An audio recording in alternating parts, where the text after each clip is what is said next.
Selamat sore guys. Ketemu lagi dengan Dr. Made. Hari ini kita membahas topik yang sebenarnya sudah penyakit yang sudah endemik di Indonesia cukup lama ya.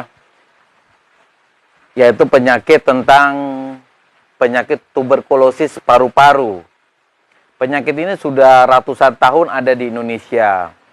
Tapi sampai sekarang pun penyakitnya tetap ada. Nah, banyak teman-teman yang sudah menjalani pengobatan tuberkulosis paru-paru, baik yang masuk dalam kategori 1 maupun sudah mencapai kategori 2, tapi tetap mengalami kegagalan pengobatan.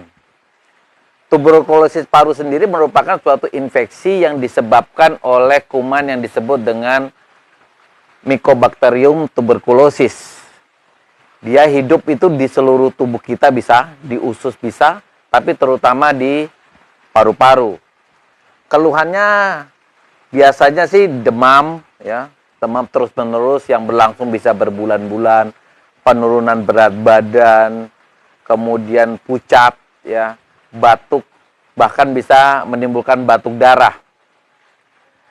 Tetapi setelah menjalani pengobatan, itu seringkali yang menderita tuberkulosis ini itu dianggap gagal dalam pengobatannya. Nah, hari ini kita bicara tentang hal-hal apa saja sih yang membuat seseorang yang menjalani pengobatan tuberkulosis bisa mengalami kegagalan. Pertama adalah diabetes mellitus. Diabetes mellitus ini seringkali menjadi penyebab kegagalan daripada pengobatan tuberkulosis. Di mana korelasinya? Seperti ini korelasinya. Seorang penderita tuberkulosis yang juga menderita diabetes mellitus, itu sebenarnya di paru-parunya itu terjadi kelemahan. Tidak beda dengan mungkin teman-teman yang melihat diabetes mellitus, kemudian ada luka di kaki ya. Luka di kaki, kemudian hanya luka kecil tapi bisa menimbulkan luka yang begitu besar. Sebenarnya hal yang terjadi di kaki itu tidak beda yang terjadi di paru-paru pada penderita diabetes mellitus. Jadi terjadilah kelemahan daripada organ paru-parunya sehingga ketika kumannya masuk dalam hal ini tuberkulosis, itu tuberkulosis bisa berkembang luar biasa, bisa mengakibatkan orang begitu perkembangan tuberkulosis begitu cepat, bahkan pengobatan yang kita berikan bisa mengalami kegagalan. Karena apa? Karena sistem pertahanan daripada paru-parunya lemah.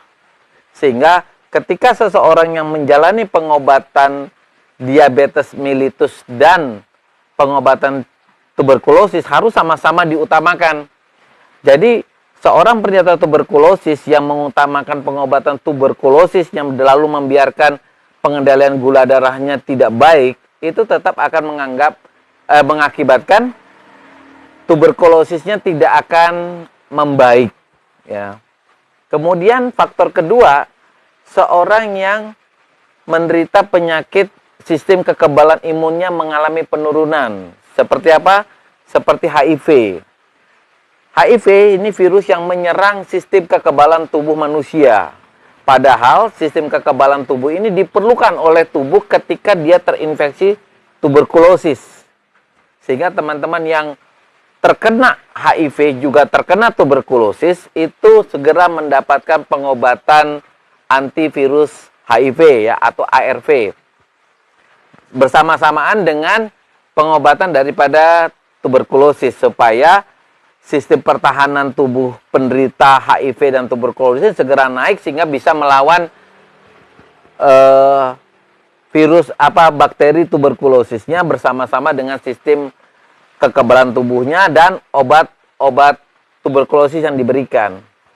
Kemudian yang tidak kalah sering terjadi adalah bahwa tuberkulosis yang diderita pasien itu adalah jenis dari bakteri tuberkulosis yang resisten terhadap pengobatan tuberkulosis atau yang kita kenal dengan nama MDR. Singkatan daripada multi-drug resistant. Di sini terjadi resistensi daripada kuman tuberkulosis terhadap pengobatan utama daripada obat tuberkulosis ya, dalam hal ini adalah rimpampisin dan isoniazid. Sehingga terjadilah kegagalan pengobatan. Karena apa? Obat utama dari tuberkulosis itu kandungan obat utamanya adalah rimpampisin dan isoniazid. Sehingga teman-teman yang mungkin mengalami kegagalan pengobatan perlu melakukan pemeriksaan daripada MDR tuberkulosis tersebut. Sehingga kalau didapatkan bahwa penyebabnya adalah MDR TB, perlu pengobatan yang mungkin berbeda dengan pengobatan tuberkulosis sebelumnya. Tetapi MDR TB memang pengobatannya cukup rumit, cukup memakan waktu yang lama, tapi masih bisa disembuhkan. Kemudian adalah faktor keempat, faktor penyakit autoimun. Jadi kalau teman-teman yang menderita autoimun, mungkin misalnya lupus, kemudian rematik, yang mengendalikan penyakit autoimun sistemiknya ini dengan cara memberikan pengobatan steroid untuk mengendalikan daripada penyakit sistemiknya, maka tubuh akan tertekan sistem antibodinya. Nah, ini antibodi yang tertekan ini padahal dibutuhkan juga untuk menangani atau mengalahkan daripada kuman tuberkulosis. Sehingga teman-teman yang memiliki penyakit tuberkulosis dan juga harus mengendalikan daripada penyakit autoimun sistemiknya, perlu berkonsultasi dengan dokter agar kedua penyakit ini bisa berhasil, baik tuberkulosisnya maupun autoimunnya. Demikian rekan-rekan topik kita hari ini tentang mengapa penyakit tuberkulosis setelah menjalani pengobatan 6 bulan atau 9 bulan itu bisa mengalami kegagalan dalam pengobatannya.